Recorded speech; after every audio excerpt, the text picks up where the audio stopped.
Welcome, welcome, welcome. Hello, everybody. Welcome back to the Welcome Home podcast and the end of season 1. God is so good. Yes. I am feeling good. I feel like that welcome was true and authentic. At least a good one for the first time in a while. Yeah. Yeah. Yeah, but how are you guys doing? Feel free to drop that in the comments. Tag us on social media. Let us know how life has been for you over these last, I would say 2 weeks now, right? How are you doing? I'm doing well. What about you? I am alive, and I don't mean that passively. I'll give more insight to that, but I really want to start with, where you are, what's going on with you mentally and emotionally and spiritually. How are you doing? I feel like I'm coming out of the dumps and I'm starting to see the sun again. Not Yeah. everything's perfect, but I think for the past 2 weeks we've been beefing at the club, Mm. and I think we finally left the club and we're back at home. Well, not the last 2 weeks. I think prior to this week, the last 2 weeks, this week has been cool, Oh yeah. and the latter half of last week was cool too. Mm. Um, you don't think so? Mm-mm. We recorded the podcast. No, we didn't record the podcast last week. We didn't. Wow, I really have amnesia. But yeah. I mean, I guess elaborate a little bit in terms of what's been going on in life. Not necessarily with us. We can talk about that later, but elaborate. What's making you start to see the sun, feel a little better now? I don't think it's anything specific. I just think that I woke up and I was like, dude, we gotta get up. Yeah, we're gonna have a better day. Yeah. And I think in the last video, so many people reached out because I guess I just sounded really D word. I don't want to say it because I don't want to speak that over me. Oh, okay. I was like, what the heck is the D word? But I know what Yeah. you're talking about. If you know what the D word is, actually don't put it in the comments because I don't want that word anywhere around this channel, anywhere around me. But they just like reached out and they were like, dude, like I'm here for you. And I already the people that reached out, I already knew that they were there for me.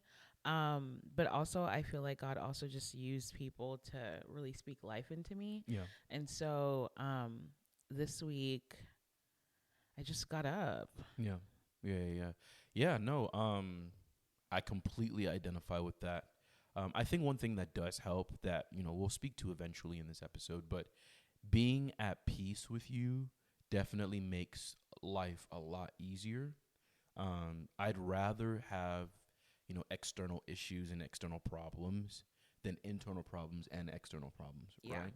And so that's what I always want, right? For us to be at peace, for us to be on the same page, one accord, because there's not really anything actually that can separate us and sour the mood if we're fine. I've been acting like a nutcase myself when we're actually fine during this season. To give you guys insight, actually, should I say that? That might paint a picture that it shouldn't. I'm gonna say it, but I'm gonna give a disclaimer that it's not what you guys think. I was playing around in the bedroom, and I broke our bed because I was acting. Oh my gosh. And because I was acting crazy. But that's just because Bernice and I were laughing, have a good time. Again, it's not what y'all think. It's really not. Like I just want to clarify. Sean is a big little kid, and he thinks that like, oh, like if I jump on this bed, like he's like 10. You're not 10. You're like 27. So Yeah. Although I don't want y'all to get it mixed up. We do be participating in married folk business. not breaking the bed. What? Oh man. But anyways, so just kind of getting back into that headspace and that heart space. And I think a lot of it is just because when we're fine, it's kind of easier to just trust the Lord, right? It's copacetic. Yeah. She heard me use that word, and Bernice always gets a fixation with No, the words that I get into. where I Sean start to finds a word, and then that's like the word for the next 2 weeks to a month. use. Lately, it's been copacetic. Another one has been It's calm. It's calm. And then Bernice wants to sarcastically respond, no, it's mellow. Anyways. No, like we'll be arguing, and at the end he'll be like, "Whatever, it's calm." No, it's mellow. Okay. Anyways, I know y'all girlies are gonna laugh at Bernice or laugh with Bernice, let me say, but anyways, so I've been more recently I've been better, but you know, in this episode, I think we're going to be very forthcoming about a lot of things, just because I feel like we speak kind of cryptically about certain things, and seeing that it's the end of season 1, you know, we want to leave you guys with good information, so the next time we get back to the podcast, there's a lot of updates that we can provide. But in the last 4 months, y'all know that I've been looking for corporate work. And there's been a lot of ups and downs. Within the last 2 months specifically, I've gotten to the final round of an interview process. One of them was 4 rounds. Actually, both were 4 rounds. One of them required me driving to Austin for that interview, and I could have bet my bottom dollar I got that job. And I was already visualizing our life in Austin. Yeah. Driving out there. You know, this is in the middle of like, I'm doing that contract job that you guys know about. And, you know, I miss one of the days of the contract job so that I can drive to Austin for this final interview. I know I killed the interview. They wanted me to start like talking to different execs that were in the office that day. That was not a part of the plan. We thought it was in the bag. Yeah. And just given my experience, things like that usually are an indicator that, you know, they wanted me. All to find out that, you know, I didn't get it, right? They let me know that they wanted someone with more experience. And the discouragement of like, hey, why take me through 4 rounds of interviews just to tell me that they wanted someone with experience? Like, y'all could have told me that before me driving out to Austin, you know, whatever round it was. So that was discouraging at that time. But, you know, we keep pushing, we keep interviewing, go to different conferences that were taking place. And then there was a organization that I had applied to that I was kind of like, I mean, we just need work, right? So let me get this job. And I go through the interviews and I'm killing it. Like, we absolutely love you. We think you're a perfect fit. We want to bring you on ASAP. Only thing is, you know, the rate of which that they were offering compensation wise was far lower than what I had been paid in the last. Is that you? You want to pause that? Oh, sorry. It was it had been far lower than what I had been, you know, comped over the last couple of years. And again, because of the economy and where we are, I'm still going through the interview process, but the name of the game with these things is, you know, you kind of impress them in the interview process so that you have a little bit of leverage to negotiate. And I did just that. Like, I killed the interviews, all four, and now they verbally offered me on Thanksgiving. So this is like a week ago or 2 weeks. No, last week. Yeah. Thanksgiving was last week. They verbally sent me a text message. Hey, we would like to extend an offer. And it's crazy. So I'm like, finally, after 4 months, finally got what I'm looking for. But again, because the compensation is not what I wanted it to be, let's negotiate a little bit, right?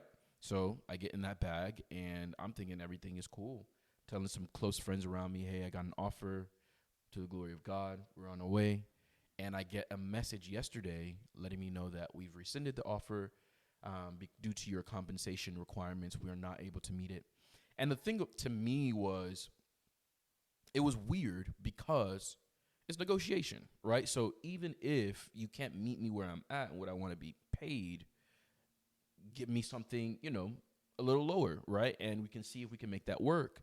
And some other things that I kind of threw into the conversation with them was that even if you're not able to meet me where I'm at, or at least what I'm requesting, can we set up something whereby, like, in 3 months' time from my, you know, onboarding, we have a conversation based off of my performance, or 6 months' time, right? Which is normal in corporate America, that you set up these benchmarks so that you can get paid more, just to give that room and that flexibility on their end that, hey, he's not rigid to this. It's his preference, but he's not rigid to it. And so when they came back around and they were like, we're not even offering you at all anymore, in my mind, I was like, okay, for the last 4 months, I've just been trying to thug it through, hold on to the Lord, stick with my wife, and be optimistic. At this point, this is some type of spiritual warfare or something. and I try to be as balanced as possible when I say these type of things. I hate running to the devil is trying to do something as a Christian. Like, the devil, in a lot of instances, is trying to do something. But I think a lot of times as Christians, we give the devil a lot more power and authority, right, than he deserves. And so I've been very, very skeptical on, like, doing that in this season. But I can categorically factually say at this point, like, nah, like, He's trying it. yes, in God's sovereignty, he knows what's happening and he's aware, but the devil is definitely at work because it actually doesn't make sense, right? Yeah. And I'm doing all that I can do. Other things that's been happening last week, or was it 2 weeks ago? The garage spoiled. I'm backing in. I'm backing into the garage. Bernice's car is the only car that parks in the garage since we've moved into the house. I used to park early, but I was like, man, I don't got no energy to be pressing this thing and backing in. So her car is backing in there, and the garage is now used for storage. And so I drive her car that day, and I'm trying to back it into the garage, and I press the garage button. The garage goes up, and then I start backing in, and it starts to come down on the car. Fortunately, the car is fine, but the garage doesn't work anymore. Now, we have a Facebook, page or group page for our neighborhood, so you have to live in the neighborhood to be in the group page.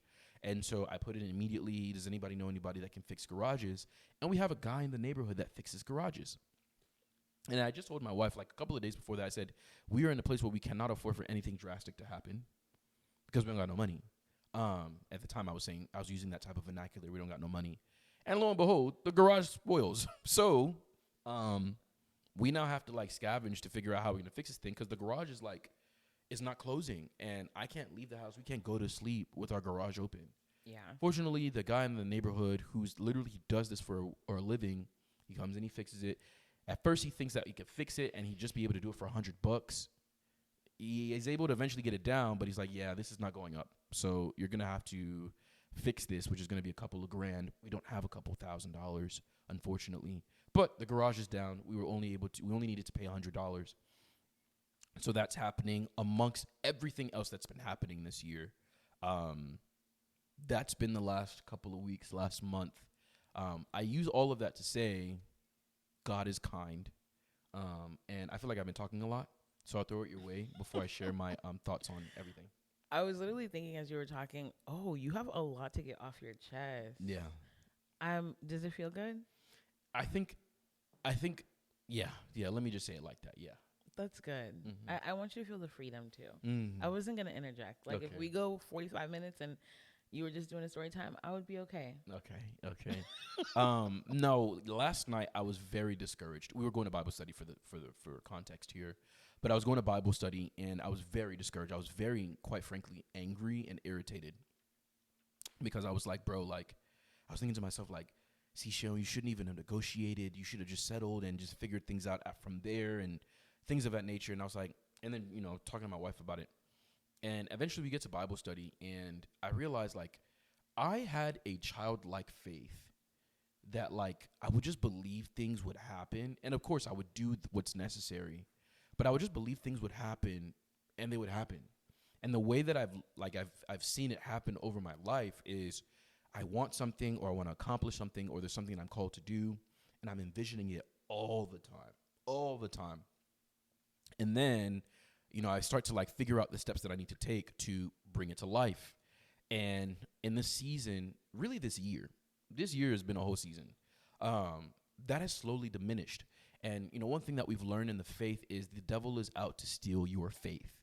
Yeah. We've heard it in different places. He's not here necessarily to steal the things that we love so much, whether it be a relationship or assets or money or status or positions that we hold. All of these things are connected, right?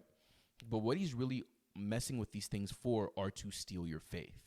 And that has been that has slowly diminished through the years. Not that I've completely given up on the Lord, but there have just been seasons where I've just been times during this year where I've just been man, so much so that my vernacular is now even the job that I was trying to negotiate for that I ended up not getting, I literally said, I don't want to negotiate because I don't want to lose this opportunity. Right. And that's what happened. And it's heck, a year ago, if I came with the mindset of negotiating, I wouldn't have had the mindset that I'm going to lose this job. Yeah. In my mind, I would have been he's either going to give me what I want. Really, at the time, they're going to give me what I want or I'm going to get what I want. Or, worst case scenario, they just say no and this is the best we can do. But it was never oh, I'm not going to get this. And so to even be in a headspace where I could even be saying something like that and being apprehensive, it speaks to scriptures that says that, when we have faith in the Lord, we should have no doubt, right? That like it should be all. And so made the decision last night at Bible study, man, you know what? I'm just going to be crazy in terms of believing what the Lord has said and believing his word, that he's never going to leave or forsake us, that he's always going to provide us our needs, right? With that being said, I'm not going to be speaking like with any skepticism anymore, right? And this will make sense. Actually, I'll just say it now, right? Like this platform that we've started in the last 4 months, we're going to be very successful on this thing. And I'm saying this now for everybody to hear. We're going to be very successful. We're going to be able to live off of what we create. It's not going to be for chance or by chance, or I hope, it's going to happen. And maybe it's this episode that we'll look back to reference and say, glory to God. But I'm going to go back to being crazy or delusional in trusting the Lord. That's so good. Yeah. One thing I want to say, now that we're at, the season finale, every episode that I'll go on a long spiel and then Bernice will get her 2 cents in. Yeah. I'll think to myself, like, this girl better not say that's so good and then just be quiet. And I'm not going to lie, she's done a really good job of not doing that.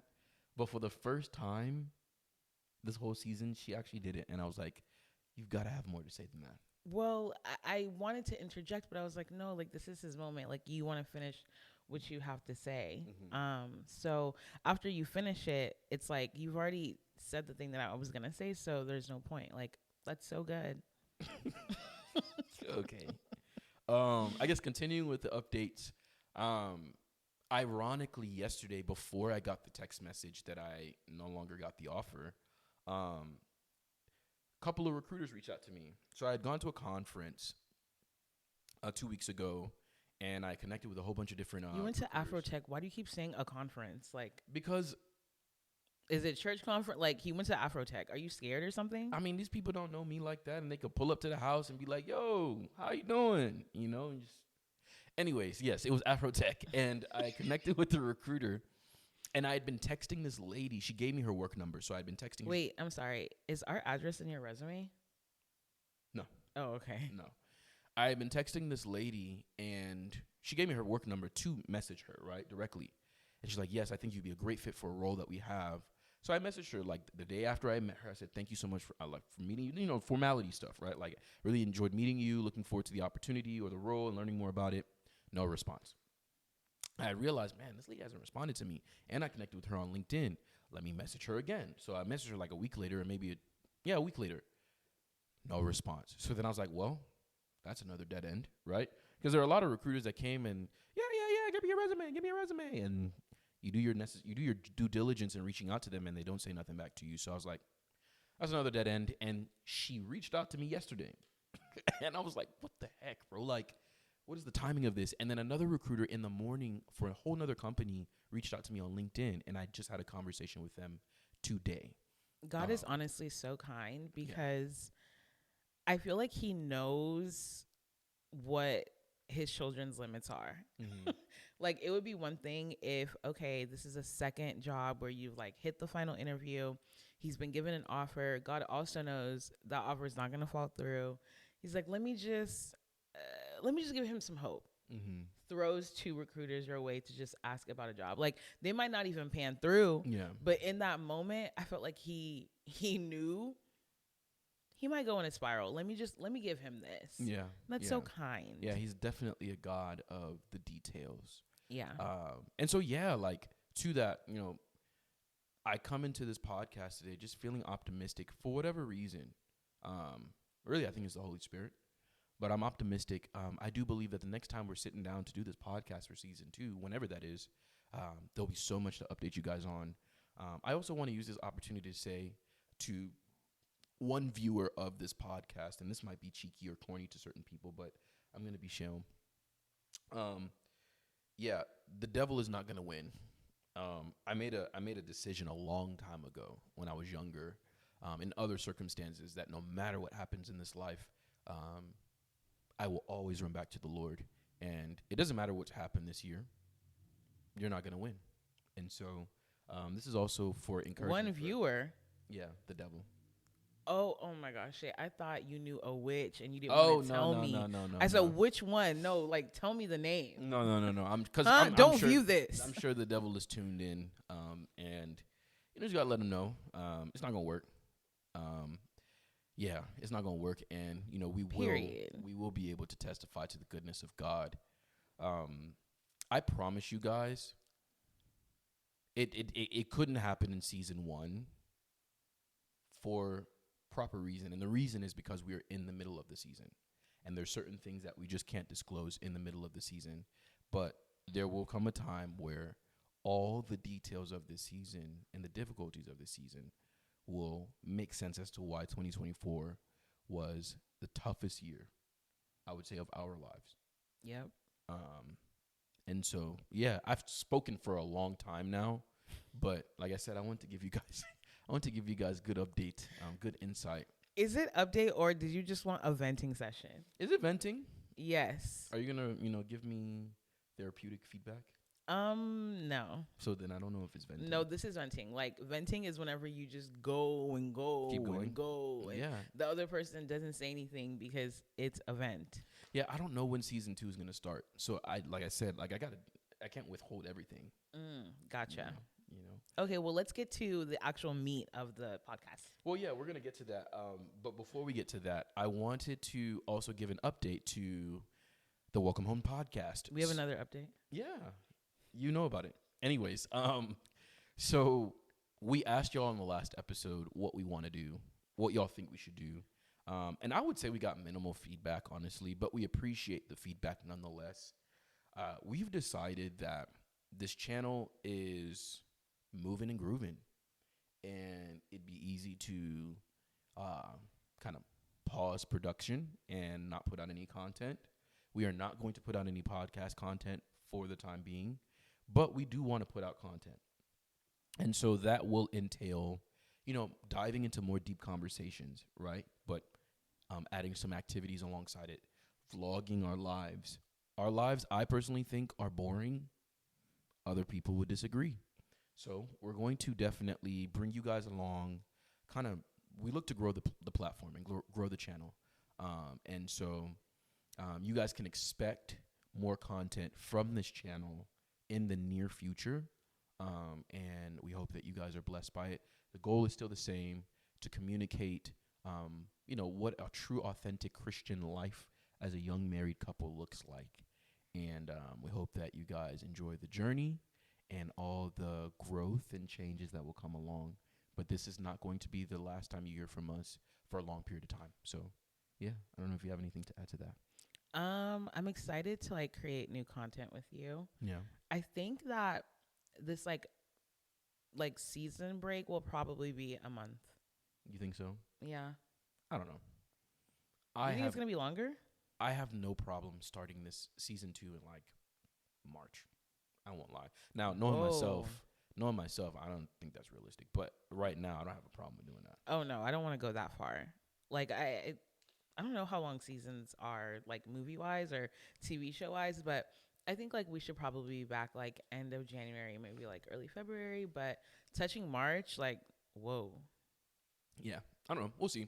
It also just really depends on how people receive the content that we put out there. I think I've debated. Wait, we kind of need to time it really well. Why is that? Because for the next season break, that one's gonna be an extended break. So really? We need to time it really well. Why do you think that is? Because I'm gonna have a baby. What are you talking about? What? I feel it. Once I hit month 6, y'all won't see me until the baby's 1. So that's actually wild. We need to time this really I'll well. I'll definitely be posting content on the channel. I think the reason why this is a big deal to me, at least, I really believe it's for us, but I would say so is because so many things align that has been spoken, prophesied over our lives, what we've discussed in private, us becoming YouTubers, becoming podcasters. We really become podcasters before we became YouTubers, but I think this is going to open the new door to becoming YouTubers.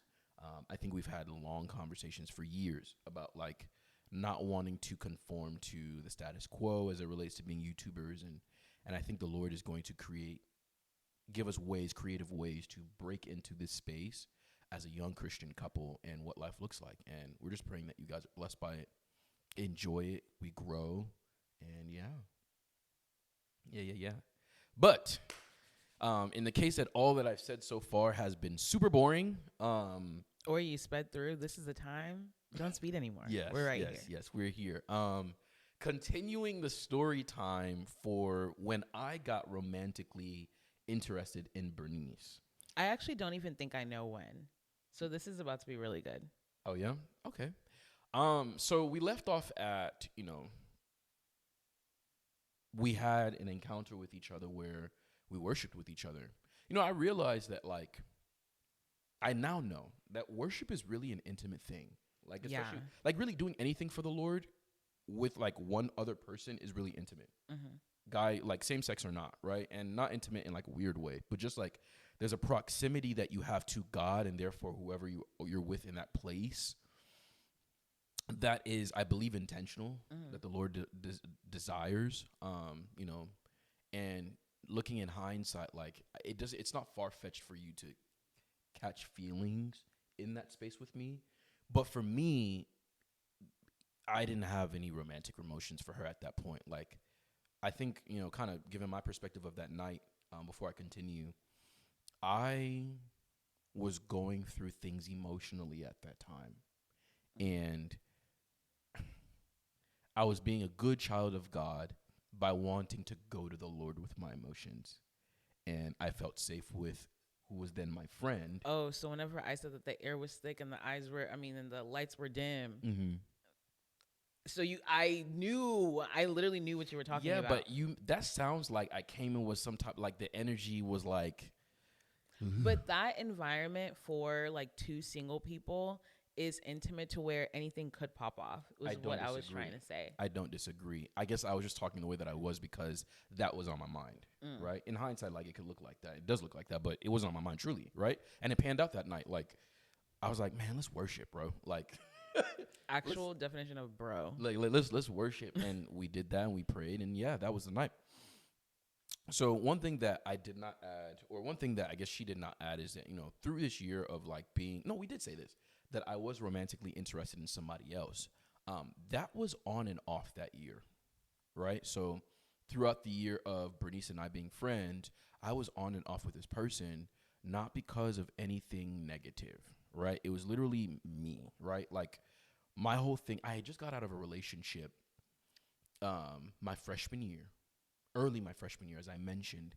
And so my thing was, I don't want to jump straight into another relationship. Like, I haven't been by myself romantically in a while, and I need to just chill, right? So even if I'm going to, like, talk to somebody, I'm not going to get in a relationship right now. And honestly, in hindsight, that was a really poor choice. It was a really immature choice, and I have no problem taking accountability for it. But in hindsight, it was a bad choice just because there's a limbo that I went through, that I put somebody through that I don't like. But, throughout that on and off, Bernice and I were still friends, and we're growing in friendship. And so there comes a point where I completely end that relationship, like, that's dead. And then it was like, okay, I'm not going to be interested in anybody at all. I'm just going to be platonic friends with everyone. And I think the starting of the new year, I'm realizing, wow, this girl really knows me. The starting of a new year, what do you mean? Like, as in, like, the actual new year. Oh, okay. Right? Yeah. So I'm realizing, man, this girl really knows me. And I think I might like this girl.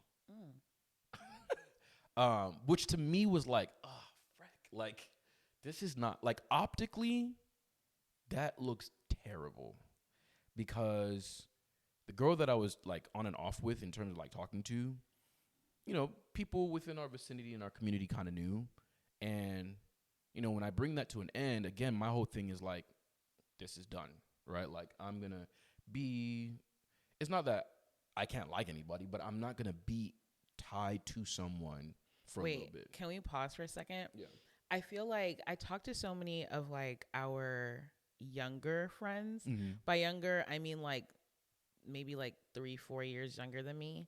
And I've seen that like people don't know how to just be friends. Yeah. And like the let me just say it without, a lot of y'all men are too friendly.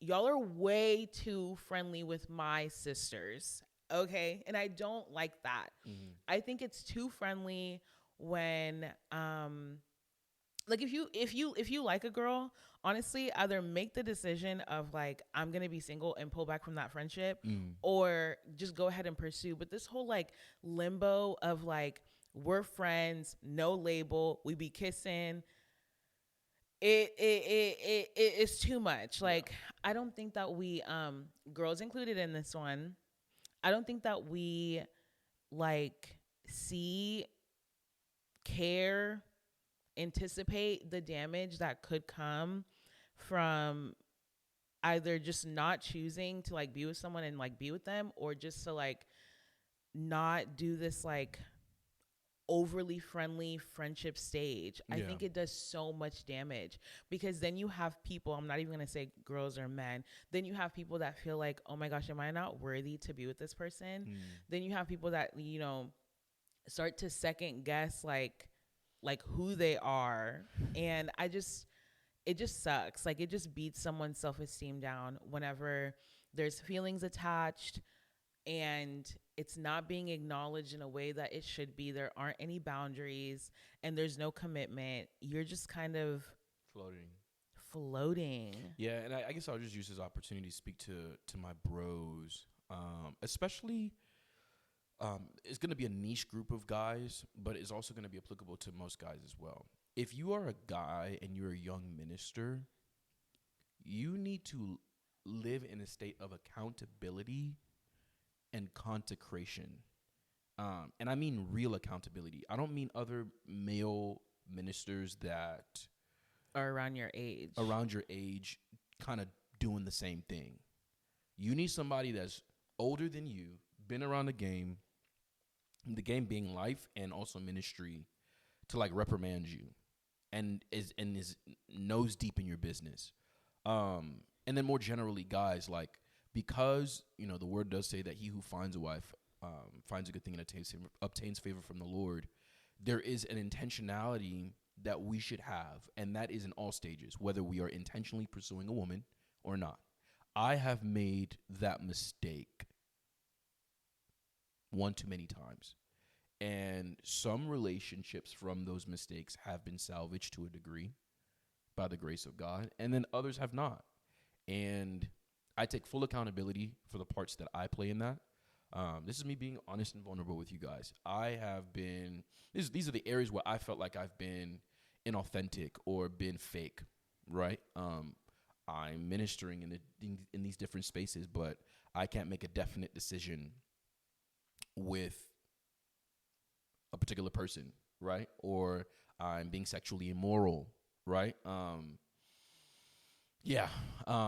thank God for his grace, but at the same time, I think I would be doing an injustice to not take accountability and not also give whatever wisdom the Lord has given me through these experiences to say, like, if you're a young man, whether you're serving the Lord or not, be intentional about how you are pursuing a woman. Like, simple as that. If you are not going to, if you know, I'm not trying to be locked down right now, leave her alone. Leave them alone. And if you are trying to pursue a woman, do it the way that the Lord calls for you to do it. Not this makeshift way that looks Christian but really is not. Like, that was me. And I suffered for it, quite frankly. I suffered for it. But getting back to the story time, I realized at the top of the following year. Wait, sorry. Before you move on, I also just want to also hold my sisters accountable, the girls accountable.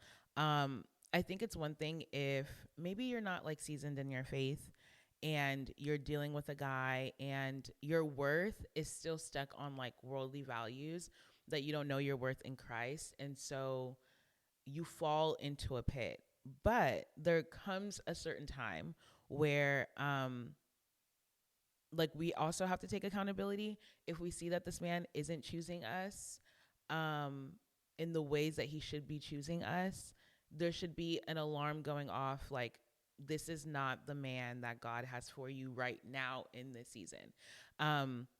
If you yourself are doing things that you know that you shouldn't be doing because you have a relationship with Christ, there should be an alarm going off, like, this situation, not even this person, because I feel like humans do not have that much power over you. I am not making decisions that are representative of being a daughter of a king. I am not making decisions that are representative of the standard of which God calls me to live my life. There has to be an accountability within yourself to step away. Like, if he's not going to make that choice for whatever situation you're in, you need to make that choice. But I think that both sides, like men or women, it all stems from, like, one, disobedience, but also two, not, you know what? I'm going to hold off on that. Let me just stick on disobedience. Yeah. Okay. Sorry. Go ahead. Yeah. So, I mean, at the top of that following year, I realized, man, I like this girl. And I actually communicated it to Bernice at the top of the year. So then the conversation became like, okay, what do we do? And quite frankly, that is when. That is such a large jump, Shay. Like, we went from me thinking that you could possibly, that I could be interested in you. Mm-hmm. That was like May. Mm-hmm. We did a whole jump to like January. Yeah. I mean, I think I articulated that, like. So in that time, you just like one day thought like, oh, I think I like her. Yeah. I mean, for me, it was like, I just wanted to, because I had this love interest, I wanted to focus on that. Mm-hmm. Right. And that was on and off throughout the year. Right. And Mm-hmm. then we still remained friends. So it was like, okay, this is where my emotions romantically are going. Mm-hmm. Right. Whenever we were talking to each other. So once that came to an end, it was like, okay, well, that's done. There shouldn't be anybody else that you're interested in. Mm-hmm. Right? Because everything is calm. But then I realized at a point, like, oh, shoot, she knows me. And this is what it is. Actually, I'm remembering something now. So later on in that year, I'm not talking to anybody anymore. And her and I, again, were friends at this point. There was a night at school. We were part of a college ministry that you guys know about. We had a night at school, and at this particular point, it was a specific night where we one by one in front of everyone, for whatever reason, I don't remember why, started like telling like deep things. We started talking about how we felt, right? So I know at the time some friends like had been going through loss. Some people were struggling with, depression and things of that nature. And that space, people just kind of like they bore their soul or their hearts to one another, right? Yeah, that was crazy. It's crazy, like in hindsight. And it's crazy because I can't remember why, but we did that. And I think it was a good thing, right? Like, you're supposed to do that in the faith, right? Healthily. But we did that. I didn't say anything that night. Or maybe I did. You did. I did, but I didn't go into depth about anything in particular. I just said that, like, I don't remember what the heck I said. Anyways, it was either within that time frame or that night. I really can't remember. I ended up telling her some deep things that have happened to me in my life. You actually told me that prior to. Really? Yeah. And then, like, it was kind of around the same time, but you told me that prior to that night. You ended up talking about your struggle with lust. Mm-hmm. And you were still romantic with somebody else. Mm-hmm. So I just knew this from like we hang out, we're honest with each other, we tell each other most things, if not all things. Mm-hmm. And so that night you ended up telling everybody else what I already knew, the lust thing specifically, not the other thing that we talked about in the car. Okay, yeah. And so that's not like a new thing that you said. So then I just, go about my day. But that night you had to have an uncomfortable conversation with somebody else because they found out for the first time what you had been going through. I actually don't even remember what you're talking about.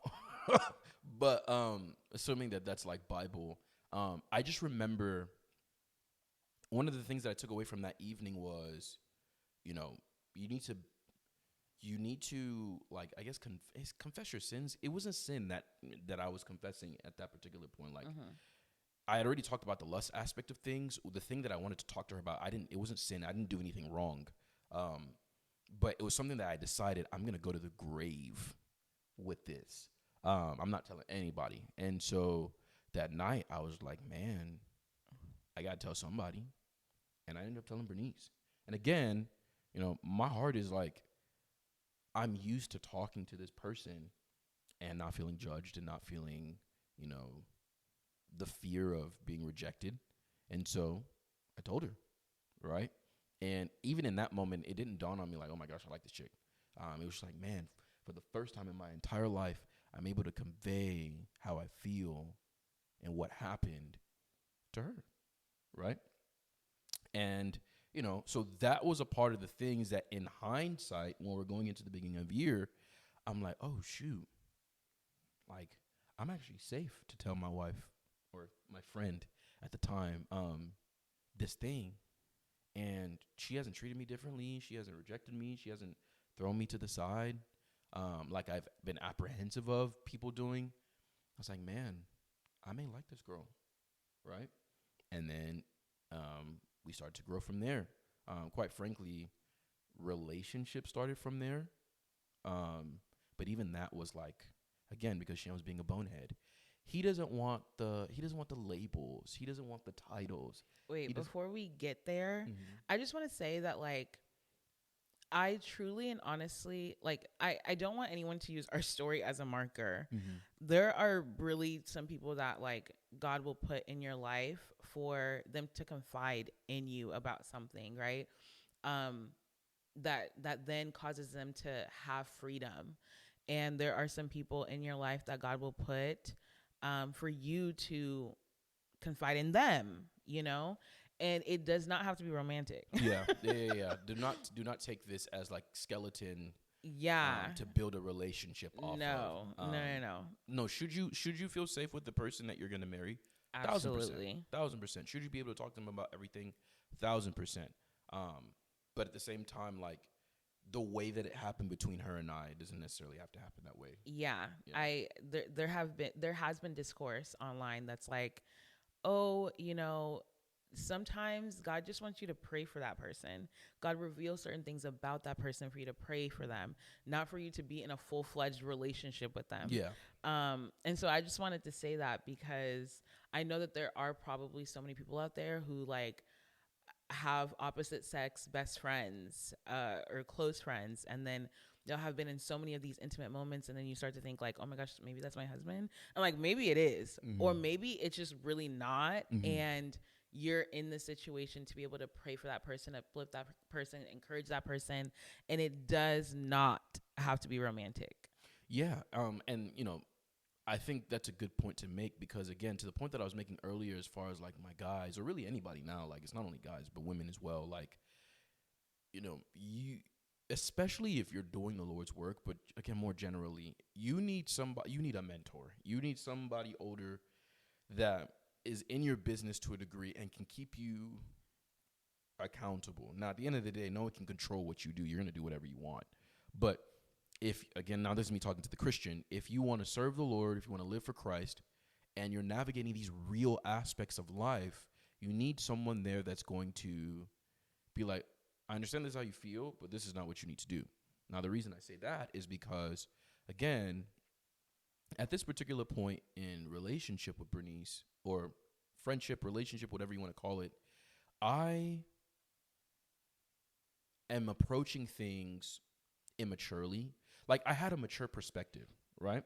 One of the mature perspectives was, hey, I'm not doing this getting to know you, dating you thing for you to be another girl that just didn't make it, right? Like, I've prayed about even getting, that's another element that I didn't mention.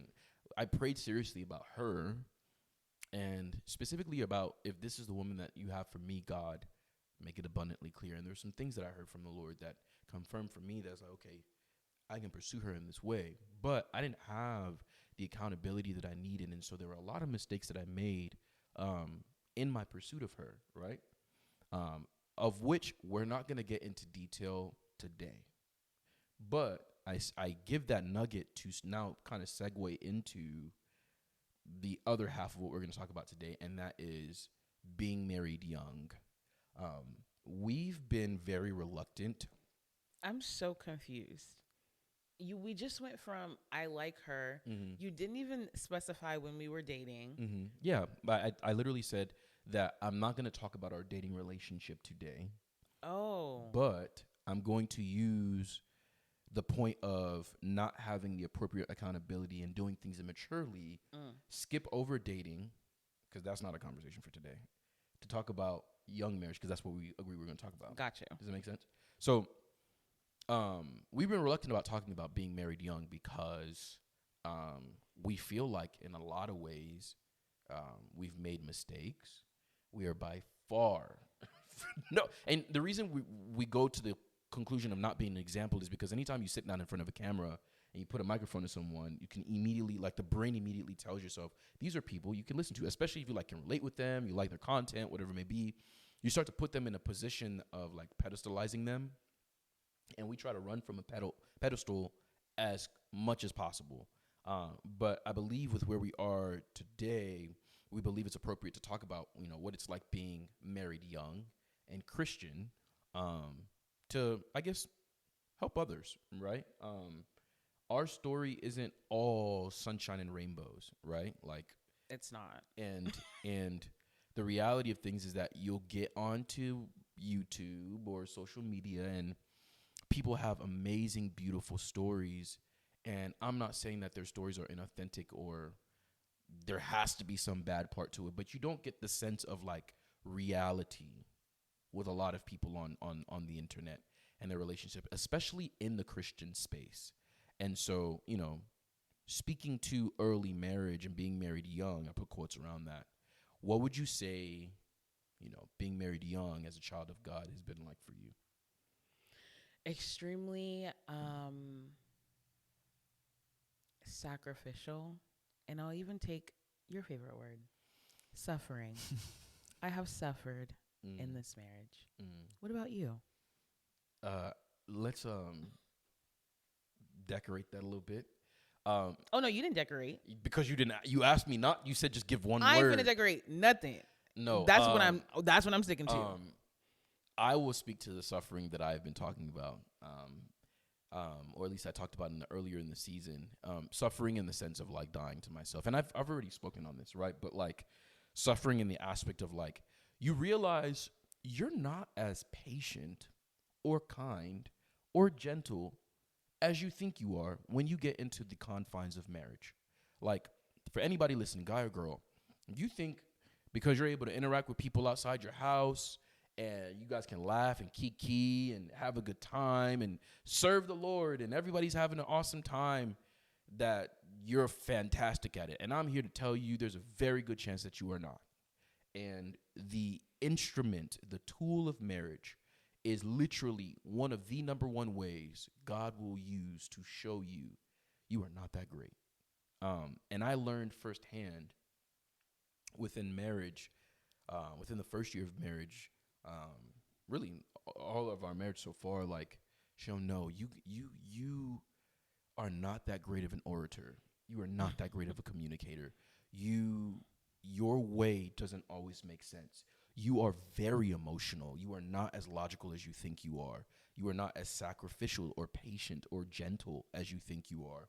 And I don't want to make this sound like, I'm beating myself up, but I got to be honest, right? Like, and as amazing as being married to my best friend has been, because she's my best friend, it's also been very difficult because I had this overinflated perspective of myself coming into marriage. And I've been saying a lot lately to a lot of friends and a lot of big bros that I talk with, there is a beauty in having a spouse that opposes you, not in the way that is like, oh, we're trying to do the will of the Lord, and they're like, no. In the way that is like, you think a certain type of way, and they're like, I don't see it like that. I think that's wrong. There's like a beauty that the Lord has tucked in the midst of that is really hard to see if you don't have the Holy Spirit, or if you don't have accountability. Yeah. I think for me, I came into marriage thinking that I could like still be fully myself in a construct where it's two becomes one.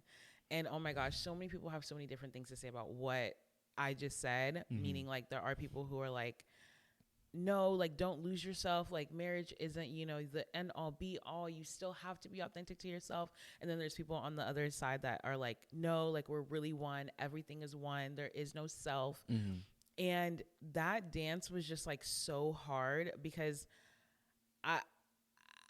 in my head, I was like, it's been me for 25 years at the time. And so merging our lives, like, shoot, even like coming to terms with the fact that my then immediate family now becomes my extended family was such like a punch in the gut, and having to make decisions that were hard all in the name of him and I. Like I can't talk to anybody else. Like maybe, that aspect is easier for some women, but for me it was so hard. And I honestly thought like, you know what made it hard? Submission and like people hate that word. Submission and like being a wife in the worldly sense, to me I just think is easy. Like make sure that he's fed, have sex, and then like when life throws you lemons, like you guys work together, like okay, cool. But like submission and what a marriage looks like biblically is so much harder. Oh my gosh. Yeah. I think it's so much harder. My scope is that it's so much harder just because of the stakes that are at hand, to be very honest. And the whole aspect, like you said, of like dying to self every single day. There are no days off in terms of dying to self. Like even if, people talk about like, oh, sometimes like you don't have 100 to give, you only have 20, and your partner has to, make up the rest. Like even in your 20, you still have to die to self. Like it's not I can only give 10, and in this 10 you're like a monkey with your head cut off. Like it doesn't work like that. Like actually it will not work like that. Yeah. And so coming into marriage, I think it was just like really hard for me to like wrap my head around this idea that like this version of me that I had before marriage essentially can be no more. And I was so scared that if I really plunge into this thing, I'm going to lose myself. And I've seen so many older women around me lose themselves. Like they're like 50 talking about, is my life just being a mother? Yeah. Or even the women in workplaces, like my career, like, is this it? Like I've missed it. And I've been currently, not even saying I have been so scared of like, oh my gosh, losing yourself. Oh, I can't do that. I like literally cannot do that. But I think that I've looked at it wrong. Like it's not losing yourself in marriage. I don't think you need to lose yourself in marriage. I think you need to lose yourself in your relationship with Christ, because I found that when I am focused on God, I'm such a better wife. Yeah. I think, when scripture likens, the relationship or marriage between a husband and a wife to the relationship between Christ and his bride, the church, it's a perfect picture, right? In Christ, there is a complete surrender and submission to his headship, to his leadership, as he surrenders to God Almighty, God the Father, right? But in Christ, you don't lose sense of self. If anything, you find sense of self in him, right? And for some people who are at different places in their faith or may not have faith at all, that might sound insane, right? But there's when we're doing it the way that it was originally planned and originally constructed to be done, it is the most beautiful harmony, right? I Yeah. believe that the woman feels so fulfilled and so loved and so cherished, um, and the man feels the same, right? And honored and respected. And I think, coming into marriage, we had ideas of what it should look like. It's like, this is what it should look like, but then this is who we are. And for me, I just thought that I'm a lot closer to what it should look like. And I was not. And this is saying this in hindsight, because even like 2 years ago when we first got married, I wouldn't say that. I wouldn't think that I'm so close to what it's supposed to look like. But in hindsight, I could say, nah, Sharon, you thought you were better than what you really were. And you were far from that, right? But what has tremendously helped us is having our pastor for a good amount of time be invested in helping us ride the training wheels of early marriage and then take them off. And there were a lot of late nights. Oh my gosh. A lot of late nights. No, like actually, guys, imagine waking up upset at your partner, going to bed upset at your partner, waking up the next day upset, like days. Yeah, which we very much know that is wrong. Yeah. But again, it's just like, we said we're gonna have authentic conversations on this podcast. Like, we don't want to pretend. We don't want anyone to get the notion that when you're listening or watching us, it's like, man, they're so great. Yeah, no. We're not that good. We're not that great. It is literally the grace of God. Yeah. That we're even still here. One of the days in the future, we'll talk about the conversation of divorce, right? But just different things like that, right? And so many things that had to be deconstructed that are still being deconstructed. Ego, pride, like having to die. And it's like, now it's not that the thing is all of a sudden gone and that's why we're able to talk about it. It's more so like we're aware and we're doing the active work, right? Which before, we had to get over the hump of even being aware. Oh, wow, I realize I struggle with unforgiveness. I realize I have an ego as big as my head. And that head is big.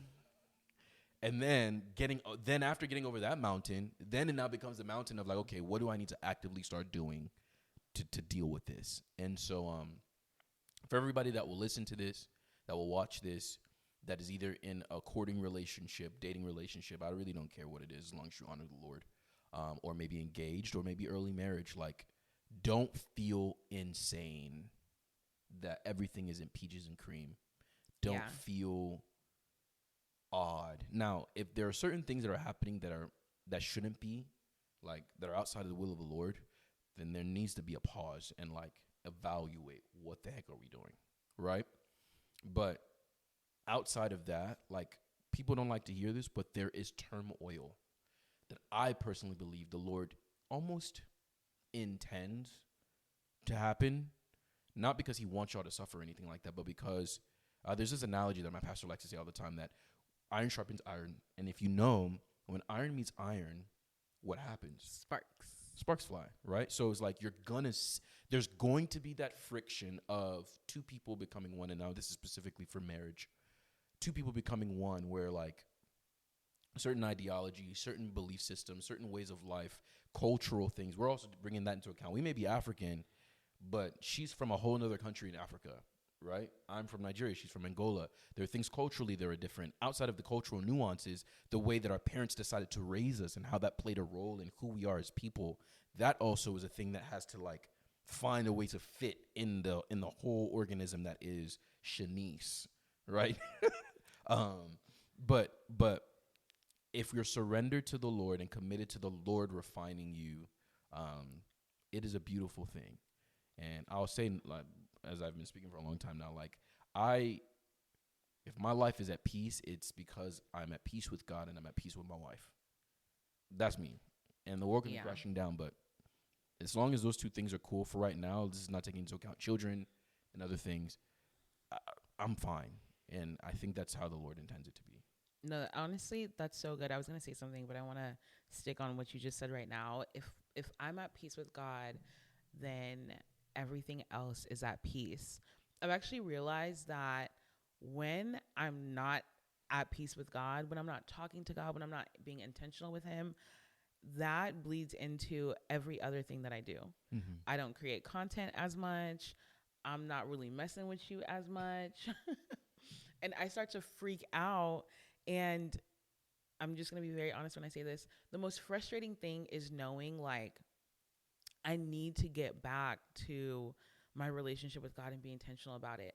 But also feeling frustrated like, where are you even? Like, I'm at the date and I don't even feel like you've arrived at the date. And maybe that's what I've been feeling like recently is like, God, where are you? Like, I'm trying to get back to where we were, but not even like really realizing everything around me is crumbling. Mm-hmm. Even if He doesn't come to the date, which He always comes to the date. Mm-hmm. Even if I feel like I'm sitting at that table alone, I just have to still come to the table. Yeah. I think I got tired of coming to the table. Yeah. And then like, mind you, the house is on fire and I'm like sitting in it talking about, and I'm still not going to show up to the table. Am I mad? Am I actually insane? So I think that that's one part that I wanted to talk about. Like, you're so right. When we're both being intentional with our relationship with Christ, we treat each other so much better. Mm-hmm. We even our shortcomings are just dealt with better. Mm-hmm. And so that makes me think like, oh my gosh, how long were we actually not cool with God? Yeah. And that's why we were wreaking havoc.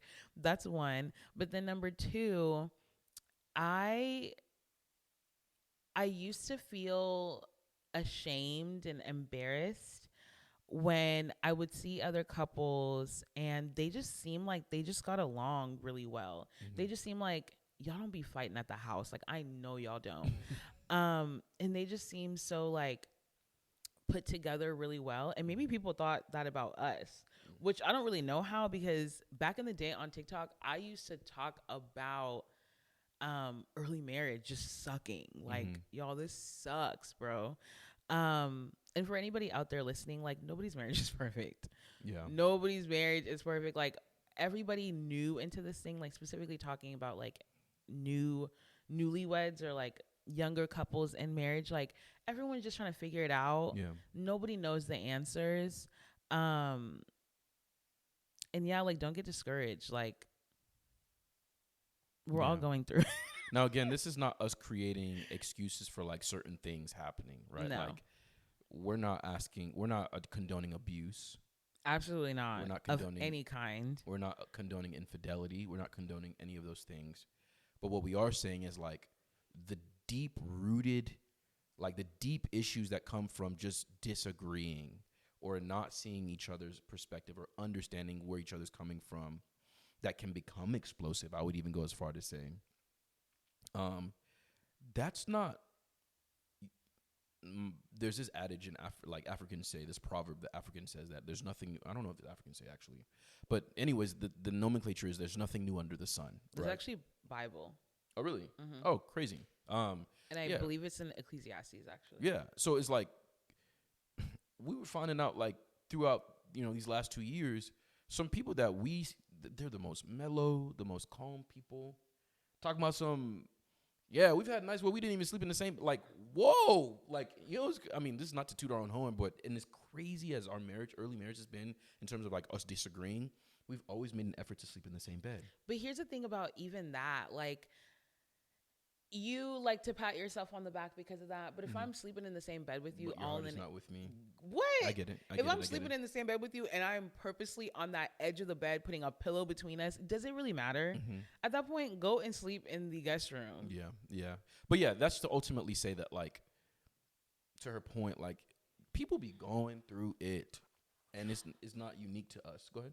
I just remembered something. I think also what plays a role into, some of the struggles that we might go through in early marriage is all the things that we're like bringing in from dating relationships. Mm-hmm. I used to think, and I don't know if this is true or if this is not true, I don't know, but I used to think people that didn't date as long don't have as much trauma. Baggage, yeah. So whenever like they're like dating for like a year or two and then they get married, let the trauma start in marriage. You know, it's funny. You know? That's, So that's I could I can acknowledge that I used to think this way as well, but I don't think this way anymore. You don't need baggage from. I mean, does it help? No, but you don't need baggage from dating or courting or whatever you're doing, for early marriage to be hard or marriage to be hard. You know what's so funny? Another thing is, what? too many times we'll see in different places, social media, anecdotal conversations.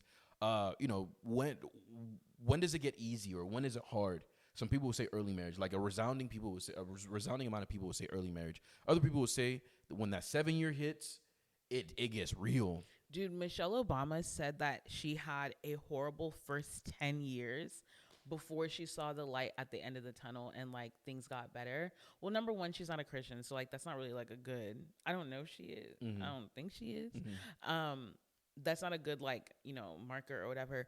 But the way that she said it was like, okay, like hypothetically they've been married for like 40 years. If you have like a really bad and strenuous 10, but the 30 is but cool. the 30 is amazing, would you take it? Like if God was like, I'm going to give you the worst 10 first years, but you're going to have the best 30, would you take it? I don't know. You don't know? I mean, anything from God is good, so I guess I would take it. Yeah. But that sounds like a religious answer, to be honest. So I don't know. You don't know? I don't know. We've been through a lot. And I when feel I like say if we've been through a lot, we've been through a lot both internally, like self-inflicted stuff, and then now year 3 is, okay, you guys have built up some level of endurance. Let's now test everything outside of y'all. And it's like, yeah, but to the thing I was saying before, like some people would say 7 years, and then people would say, man, when that 10-year hits, it's different because you've been with someone for 10 years. And then like they'll just keep going. And like some people will say, yeah, by year 20, you know, a lot of people get divorces because by the time they're reaching year 20, they realize, oh, I don't even like this person anymore. Like, and you just kind of come to a conclusion that like marriage is hard. Like, does it get better? Yeah, marriage is hard. But like we're learning that like typically it's hard, typically because we make it difficult, right? And God has different seasons of marriage baked in for it to be like a test of faith. Right? That's, you can escape it. You cannot escape it. But I think a lot that in comparison to the beauty and the bliss of marriage, I think is like far and few in between, in my opinion. Do you have any people in your life that have said marriage is so beautiful? Like, yeah, we have our things, but like for the most part, it is like the best thing ever. Not in my life, no. Not in my life, no. Oh, wait. You see, B. Chose, he's probably the only person that I've heard say him and his wife don't argue, or him and his wife don't fight. Yeah. Is what he said. He said, and he explains it like this. He says, in a fight, your intention is to hurt the other person. He says him and his wife have never done that, but him and his wife have argued or disagreed. I would say the only other person is my parents. Yeah. Outside of that, like, I think that people are just like, oh my gosh, marriage is hard. Like, I don't want to do this. And like, they have like a negative talk about it. But I think that my parents have, my mom loves marriage. Yeah. Well, I mean, she's really set up really well. Yeah. She might say probably not. Mama Kuvila is she's enjoying. She's enjoying life. And she's been enjoying for a long time. But then again, like she'll also say like my husband works really hard and I barely get to see him. Yeah. Some women would have thrown the deuces a long time ago. Yeah. Oh my god. Anyways, not to put them on the podcast. Yeah, there are not a lot of people, and even B. Chose that I brought up, like he hasn't talked about marriage being like peachy keen, you know, sunshine and rainbows. Like he's giving me some stories of him, like that he's like, I realized, what the heck was I doing? We've actually all been there. Yeah, so it's like this marriage thing for everybody that is like looking to marriage and being like, oh my gosh, they look so amazing, or marriage, I just can't wait to find my husband or my wife. Like, no, you can wait. And the reason you can wait is because you want the Lord to grow you and mature you in every way as much as possible before you step into that. But then on the flip side, people who are early in marriage, you're not alone, right? Like it is difficult, but God is the orchestrator of marriage, and it's a beautiful thing if you hold on to him. I know you wanted to say something. Yes, I wanted to say I never want to take away in talking about, you know, just some of the struggles of early marriage, especially as like younger couples, cuz maybe like people that are getting married like later, Mm-hmm. maybe they don't like have it like Yeah. that, like maybe how we have it. So I can't speak to that. But I never want to take away like a person's desire to still want to get married. Oh, Like yeah. I think that that desire is so good, it's so pure, it's so righteous. Like Mm-hmm. you it's good. Like you should want a companion to do forever with, and you should want it to be, you know, the person who makes you feel most loved and respected and your best friend, and like Christ. yeah, I think all of that is so great. So in as much as we're talking about our struggles, we never wanted to like, because I know that there are going to be some comments that are going to be like, oh my gosh, I never want to get married based off of like what we're saying. Yeah. But like, no, I think if you are intentional about doing marriage right, if you're intentional about your own relationship with Christ, your marriage won't or shouldn't look like it's up in flames every single day. Yeah. You know, like it, I don't think that's how it's supposed to work. So I think Yeah. that like if you have the desire to get married, I think, and as much as you have that desire and you're doing things to reach that desire, like Mhm. putting yourself out there, you know, letting people know I'm single and I want to get married, you should put as much effort into your relationship with Christ. Oh, yeah. Like if anything, like one should be outdoing the other to where like, oh my gosh, like I found a guy. Yeah. Or I found a woman. Yeah. One of the last things I will use to round up here, because this is getting pretty long, but it's Wait, okay. sorry. Can I say this one last No, thing? go ahead. Do you think? Let me just end off by saying marriage is not the end all be all of your world. Oh my gosh. Even in marriage, and you might correct me because Mhm. I might be wrong. Even in marriage, there are still things that the Lord would have you do. Mm-hmm. Um, Oh my gosh. and you're what? This is real time. One of the recruiters for Microsoft just reached out to me. Jay, there are witches on here. Let there be witches. Let there be witches.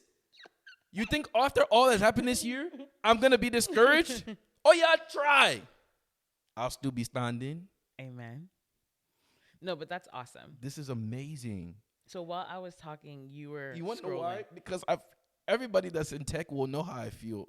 I've applied from the So top while of- I'm talking, you're scrolling. Let me Okay. pick up my own No, phone. no. Let me scroll. Sorry. It was just I just wasn't expecting that. Anyways, go ahead. No, I'm kidding. Yeah, marriage is not the end all be all. Like people make marriage like their personality.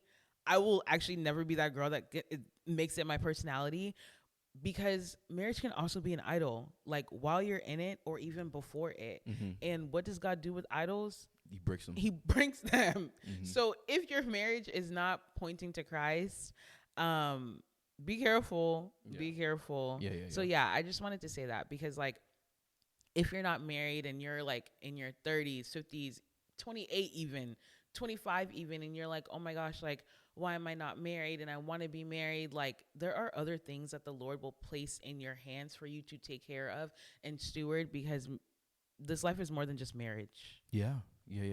One of the last things I would say to kind of wrap up this whole conversation in season 1, our pastor has taught us something that I really agree with. And he said, you know, true love is, it goes up and then it comes down. It's triangular, right? So your love that you give to someone else or to a brother or sister in the faith or to a stranger should first go up to God. I'm doing any of all that I'm doing because I love God. Up. And then from God, it will come down to whoever you're trying to get to receive the love. And that is it's paramount in marriage. Like, I can try my hardest. This is why I was saying that I realized I'm not as patient as I thought I was. I'm not as gentle as I thought I was. I'm not as long-suffering as I thought I was. But you know who is? God is. God is love. God is these things, right? And then if I confide in the Lord, if I go to the Lord with all that's going on, then it can easily come to my wife. And so to her point, like, Christ needs to be the center of marriage, emotionally, spiritually, physically, in every aspect. Christ needs to be the center. And I believe if you make Christ the center before marriage, during marriage, you'll have a beautiful, beautiful perspective on marriage, a positive perspective on marriage, even if things are hard. And so, yeah, I think that's the journey the Lord is taking us on, and I'm excited for what is next. There isn't anybody that I would rather do this with. You are my heart, and I appreciate you, and I love you.